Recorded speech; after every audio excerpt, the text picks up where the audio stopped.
Donald Trump यांची Iran विरुद्ध जरी आक्रमक भूमिका असली तरी सुद्धा त्यांनी खार्ग आयलँडवर हल्ला केलेला असताना सुद्धा खार्ग आयलँडमध्ये महत्वाच्या असणाऱ्या ऑइल स्टोरेज फॅसिलिटीजला अटॅक करण्याचा प्रयत्न केला नाही.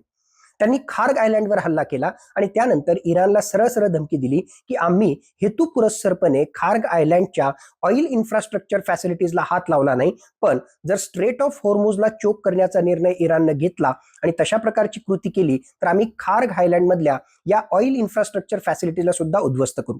मुळातच डोनाल्ड ट्रम्प हे पूर्णपणे त्या ठिकाणी जाणतात की अशा प्रकारच्या तेल साठ्यांवर किंवा तेलाशी संबंधित पायाभूत सुविधांवर जर जबरदस्त हल्ले त्या ठिकाणी केले तर संपूर्ण जगामध्ये तेलाचा तुटवडा त्या ठिकाणी निर्माण होऊ शकतो आणि पर्यायाने जागतिक अर्थव्यवस्थेवर आणि जागतिक स्तरावर तेलाच्या किमती वाढण्यावर त्याचा विपरीत परिणाम होऊ शकतो. असं होत असताना नैसर्गिक वायूच्या आणि तेलाच्या किमती वाढल्यानंतर जगामधली अमेरिकेची मित्र राष्ट्र ही त्यांच्यावर अप्रत्यक्षपणे दबाव त्या ठिकाणी टाकतायत आणि याच्या दुसऱ्या बाजूला अमेरिकेनं जर अशा प्रकारचे इराण विरुद्ध तेलाच्या साठ्यांवर हल्ले केले तर इराण सुद्धा अमेरिकेची मित्र राष्ट्र जी अरब देशांमध्ये गिनली जाते या आखातामधल्या अरब देशांमधल्या महत्वाच्या तेल साठ्यांवर त्याचबरोबर ऑइल इन्फ्रास्ट्रक्चर फॅसिलिटीजवर इराण हल्ला करेल हे अमेरिका जाणतो. म्हणून हेतुपुरस्सरपणे अमेरिकेनं आतापर्यंत इराणमधल्या तेल विहिरींना किंवा वेगवेगळ्या प्रकारच्या ऑइल इन्फ्रास्ट्रक्चर फॅसिलिटीजला टार्गेट केलं नव्हतं.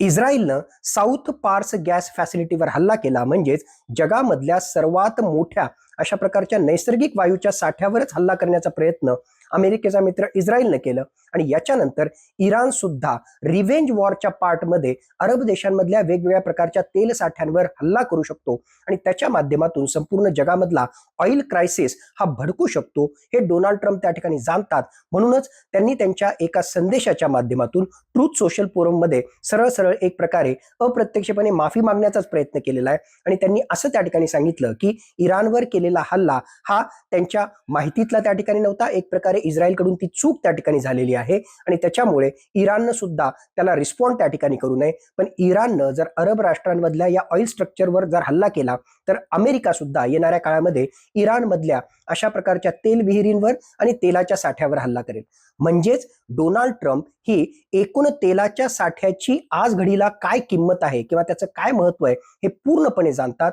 म्हणून एक प्रकारे इराणला त्या तशा प्रकारच्या अरब राष्ट्रांवर हल्ला करण्यापासून परावृत्त करण्यासाठीच अशा प्रकारचं विधान डोनाल्ड ट्रम्प यांच्याकडून केलं गेलं असावं. पण स्ट्रेट ऑफ हॉर्मुझ चोक करणं किंवा तेल साठ्यांवर हल्ला करणं अशा प्रकारचे हल्ले जर इराणकडून त्याचबरोबर इस्रायलकडून होत राहिले तर नक्कीच हे युद्ध आणखीन चिघळेल आणि त्याचा खूप मोठा परिणाम जगाच्या अर्थव्यवस्थेवर आणि एकूणच तेल संकटाच्या माध्यमातून तुम्हाला आम्हाला प्रत्येकाला येणाऱ्या काळामध्ये भोगावं लागणार आहे.